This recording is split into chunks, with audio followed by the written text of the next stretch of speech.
Bien, bonjour à vous, chers auditeurs, auditrices de PDV. J'espère que vous allez bien et que vous avez le punch ce matin pour attaquer votre journée. Que la force de l'Éternel ne vous manque jamais. Allez, ceci dit, nous allons entamer avec notre thème d'aujourd'hui qui est intitulé « Ne les jugez pas, ne les jugez pas ». Et le passage sur lequel nous allons nous appuyer est tiré du livre de Jean. Jean, le chapitre 8, versets 7 à 9. Jean 8, 7 à 9.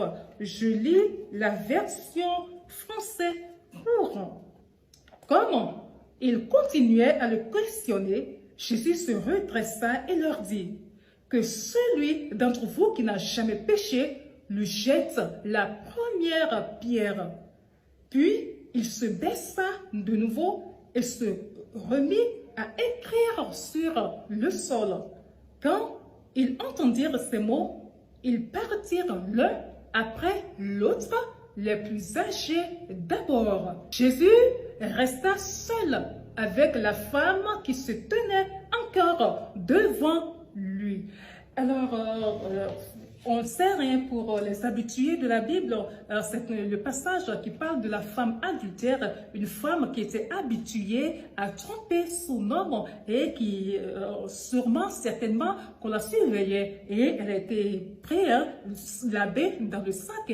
Elle était en plein acte quand ils sont allés le chercher et l'ont amené à Jésus aussi pour le piéger, pour savoir ce qu'il pense de l'acte de la femme et ce qu'il peut dire du sort qui doit être réservé à cette femme-là. Et voilà, Jésus leur pose simplement une question, s'il y a quelqu'un parmi vous qui n'a jamais péché, que cette personne lui lance la première pierre. Juste une phrase et ils ont tous disparu. On a dit du plus grand au plus petit. Alors, je parle de ce thème aujourd'hui parce que je suis partie d'un constat. Un constat que l'Église est, selon moi, est la seule armée qui tue ses soldats. Au sein de la communauté des célibataires des églises, il y a une tranche de jeunes, de personnes dans la fleur de l'âge qui sont là. Il y a aussi une autre tranche de personnes qui sont déjà âgées, qui sont déjà arrivées, qui ont eu déjà, un certain âge avant de recevoir le Seigneur. Des gens qui ont tout laissé, qui ont laissé leur conjoint, les conjoints qui sont connus dans le monde. Quand la parole de Dieu est venue à eux, ils ont tout laissé, ils ont suivi Jésus. Des gens peut-être qui ont déjà plus de 28 ans, qui sont venus à Jésus à 30 ans, à 35 ans, 40 ans, qui ont laissé tomber, qui ont tout laissé tomber parce qu'on a dit non, cette personne-là, ce monsieur avec qui tu étais, ce n'était pas la volonté de Dieu. Et c'est vrai que ce n'était pas la volonté de Dieu.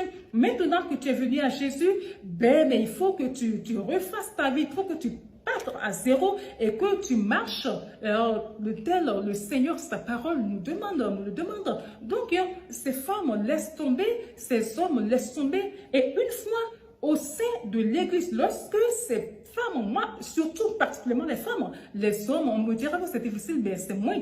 Ce constat-là, c'est surtout du côté des femmes. Elles viennent, elles sont là. À leur âge, à 35 ans, à 32 ans, 35 ans, 40 ans, elles viennent au sein de l'Église et puis il n'y a personne pour les marier. Il n'y a personne pour demander leur main. Il n'y a personne pour ces gens-là. Et ces personnes, ces femmes sont au sein de l'Église. Elles ne sont pas mariées. Elles sont là. Il n'y a personne pour les prendre. C'est pareil aussi pour les hommes. Mais pour les hommes, comme j'ai dit tantôt, le problème n'est pas aussi criant parce que c'est l'homme qui va demander la femme en mariage. Pas le contraire, quoi. Pas le contraire. Voilà, donc elles sont là. Elles souffrent silencieusement. Et elles n'ont pas aussi envie de retourner dans le monde. Elles n'ont pas envie de retourner à leur vomissure, d'aller reprendre ce qu'elles ont rejeté parce qu'elles aiment le Seigneur, parce qu'elles aiment la parole de Dieu, parce qu'elles veulent rester fidèles à Dieu. Elles disent non à tout ça. Elles restent. Mais il y a autre chose, il y a quelque chose qui les rattrape. La chose qui les rattrape, et là où c'est paradoxal et que je ne comprends pas, et ce sont des questions que je me pose, ce sont des personnes à part entière, ce sont des femmes à part entière, ce sont peut-être des femmes qui ont déjà eu une vie sexuelle active de par le passé avant de connaître le Seigneur. Donc, quand elles sont venues au Seigneur, elles ont été, comment dire, sauvées, je dirais, en quelque sorte. Elles sont tout laissées. Et qu'elles ne veuillent ou pas, un jour, les hormones commencent à parler. Les hormones commencent à réclamer le sexe. Les hormones commencent à les pousser à avoir envie de l'homme. Il y en a qui se masturbent pas, il y en a qui ne regardent pas les pornographies, il y en a qui ont vraiment décidé de vivre la vie de sainteté. Mais un jour, un bon jour, dans leur refus, elles sont beaux se ranger, elles sont beaux refuser de faire ci, de faire ça, elles se retrouvent un jour, baf, dedans, comme on le dit, au moment où elles se rendent compte qu'elles ont péché, qu'elles ont fait quelque chose de grave, eh ben, c'est déjà passé, c'est déjà arrivé. Et lorsqu'elles se retrouvent, lorsqu'elles en parlent, lorsqu'elles repartent auprès de leur devancier et qu'elles en parlent, qu'est-ce qu'on ne leur dit pas? On les traite de tout.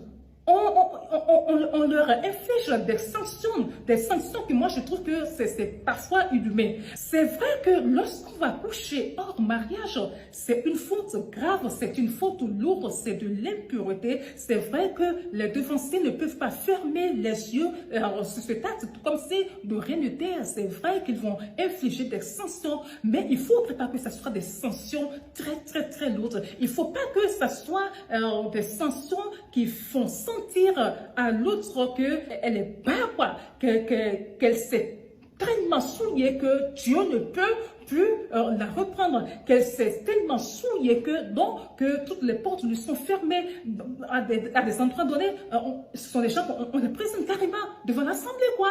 On va les présenter un dimanche, on leur fait appel et on dit à toute l'assemblée, voilà tel soeur, voilà tel frère qui est tombé, voilà telle soeur qui est tombée, voilà, donc on lui inflige telle chose. Et puis toute l'assemblée est au courant. La question que je me pose, est-ce qu'on a besoin pour sanctionner, est-ce qu'on a besoin de procéder de cette sorte? Est-ce qu'on a besoin, j'appelle ça carrément de l'humiliation, est-ce qu'on a besoin d'humilier comme ça une soeur ou un frère parce qu'il est tombé? Attention, je ne suis pas en train d'approuver ce acte-là, c'est de l'impudicité. Ce n'est pas ce que Dieu veut, c'est pas ce que la parole de Dieu nous dit. C'est vrai que c'est un péché, mais est-ce qu'il faut humilier comme ça pour pouvoir ramener à l'autre? Je pense que non. On peut sanctionner de façon cachée entre les devanciers et la personne qui est fautive. Et puis, ce qui me désole encore est que quand on voit la façon dont ces gens-là, ces personnes-là se comportent, c'est tout comme s'ils n'ont jamais péché dans leur vie. Vous voyez le passage qu'on vient de lire là? Jésus a dit, mais s'il y a quelqu'un qui n'a jamais péché, que cette personne soit la première à jeter la pierre à cette femme-là. Il y a personne. Peut-être même que l'homme avec qui elle était en train de commettre l'acte-là, peut-être que l'homme-là est parmi eux. Voilà, donc c'est pour dire que quoi, même ces personnes-là, les devanciers qui infligent les corrections et tout, si Dieu pouvait, montrer à tout le monde ce qu'ils font dans l'obscurité, je pense qu'ils feraient doucement, quoi, ils iraient doucement. Moi, je respecte, j'ai un profond respect pour les hommes et pour les femmes d'un certain âge qui ne sont pas mariés, qui sont célibataires au sein de nos églises. Je leur tire chapeau parce que je vois, parce que je sais ce que c'est. Des fois, on se force là, on se fait violence pour ne pas laisser la chair nous emporter, pour ne pas tomber. Oui, c'est vrai que ces gens sont des personnes en part entière, comme je l'ai dit tantôt, avec des envies. Il arrive que les hormones les malmènent, mais ils tiennent quand même debout. Mais quand ça arrive, et qu'on sait que ce n'est pas tous les dimanches que cette personne-là vient nous dire qu'elle est tombée et que c'est une fois comme ça. Mais je vous en supplie, soyez tolérants envers ces gens, soyez tolérants envers ces personnes, soyez tous, je ne veux pas dire d'applaudir le acte, non, on ne l'applaudit pas, c'est mauvais, ce n'est pas bon, c'est pas bon. La Bible refuse cela. Le sexe, c'est dans le mariage. Mais à côté, on peut fortifier ses frères. On peut fortifier ses sœurs. On peut leur donner la main. On peut leur dire des paroles qui vont les encourager. Mais ne pas le faire et les regarder comme si c'était eux les derniers pécheurs. C'est grave. Ce sont des comportements qui peuvent même les éloigner carrément de l'église. Faites attention. Lorsqu'on va se retrouver au ciel, il y a des gens, il y a des devanciers qui vont en prendre lourd, quoi, vraiment lourd, parce que quand Dieu va vous comparer ce que vous faites dans l'ombre et que personne ne sait là, aux peines que vous avez infligées aux autres, alors votre sentence sera lourde.